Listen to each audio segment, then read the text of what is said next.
Hey everyone! Welcome back to the channel. It's officially winter, which means cozy nights, warm drinks, and unfortunately, the dreaded stomach flu. Ugh, it's literally the worst. Like, who wants to spend their holidays running to the bathroom, you know? This year, we've got a whole new lineup of stomach bugs making the rounds, and trust me, you don't want to mess with these guys. So, in this video, we're gonna break down all the need-to-know info about these winter stomach bugs. We're talking symptoms, prevention tips, the whole shebang. So grab your blanket, maybe a ginger ale, and let's get into it. Okay, first up, we have the classic stomach bug, the one everyone knows and hates, norovirus. This guy is basically the king of stomach bugs, and he's been wreaking havoc for ages. Researchers are always finding out new things about norovirus, and this year is no different. Apparently, there's a new strain going around that's even more contagious than before. Ugh, great. Just what we need, right? So, how do you know if you've been hit with the norovirus? Well, get ready for it. We're talking sudden onset nausea, like out of nowhere you just feel awful. Then comes the vomiting, which, let's be real, is never fun. And of course, we can't forget about the diarrhea. It's like the trifecta of stomach bug misery. Oh, and did I mention the stomach cramps?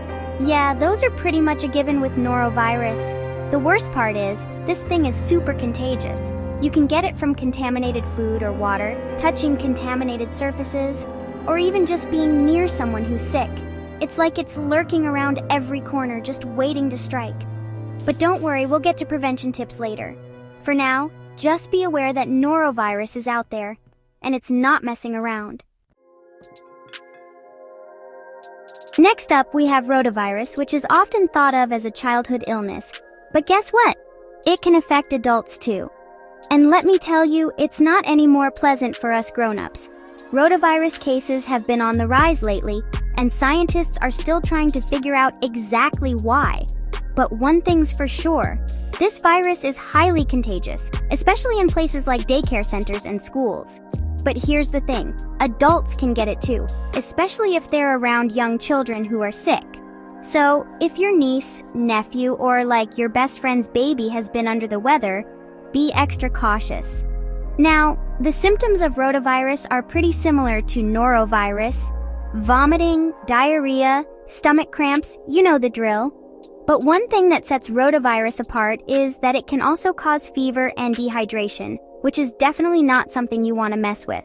The good news is that there's a vaccine for rotavirus, which is usually given to infants. But even if you were vaccinated as a child, you can still get rotavirus as an adult, although the symptoms might be milder.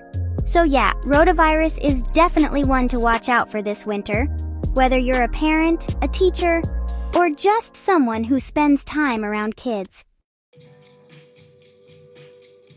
Chapter 3, E. coli, the sneaky stomach saboteur. Okay, let's talk about E. coli. Now, E. coli is a type of bacteria that normally lives in our intestines, and most strains are actually harmless. But there are some strains that can cause serious food poisoning, and unfortunately, a new one has been popping up lately.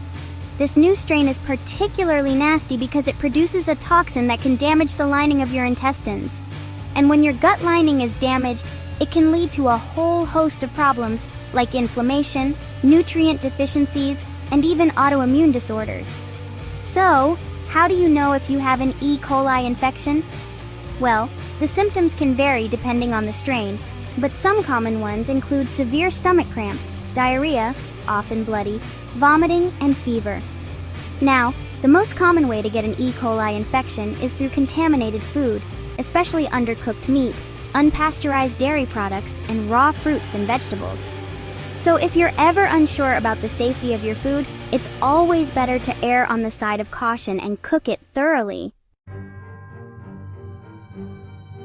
Chapter 4, Salmonella, the Foodborne Foe. Next up, we have another foodborne illness that can really put a damper on your winter festivities, Salmonella. Salmonella is a type of bacteria that can cause a range of symptoms from mild diarrhea to severe, life-threatening illness. There have been several Salmonella outbreaks recently linked to various foods, so it's super important to stay informed about food recalls and safety guidelines. The CDC website is a great resource for this kind of information. Now, the symptoms of salmonella infection can vary, but some common ones include diarrhea, fever, stomach cramps, and headache. These symptoms usually appear within 12 to 72 hours after eating contaminated food and can last for 4 to 7 days. Most people recover without treatment, but some may require antibiotics. In severe cases, salmonella infection can lead to dehydration, so it's important to stay hydrated if you're experiencing symptoms. Chapter 5, Dodge the Bug, Your Winter Survival Guide.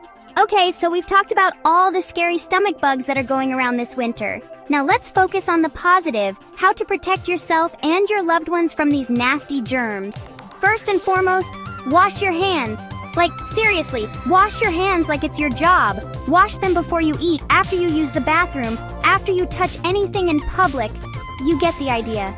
And when you're washing, use soap and water and scrub for at least 20 seconds. Hand sanitizer is better than nothing, but it's not as effective as good old-fashioned soap and water. Next, be mindful of what you eat and drink.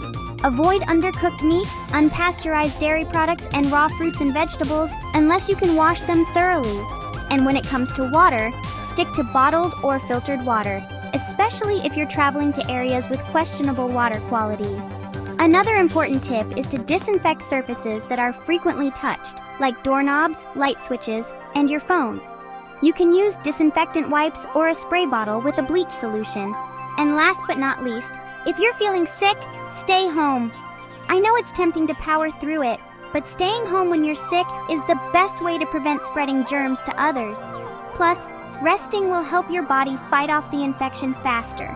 So, curl up with a good book or binge watch your favorite show and give your body the rest it needs to recover. Thanks for watching, everyone. I hope you found this information helpful. Remember, stomach bugs are no fun, but by taking some simple precautions, you can significantly reduce your risk of getting sick this winter.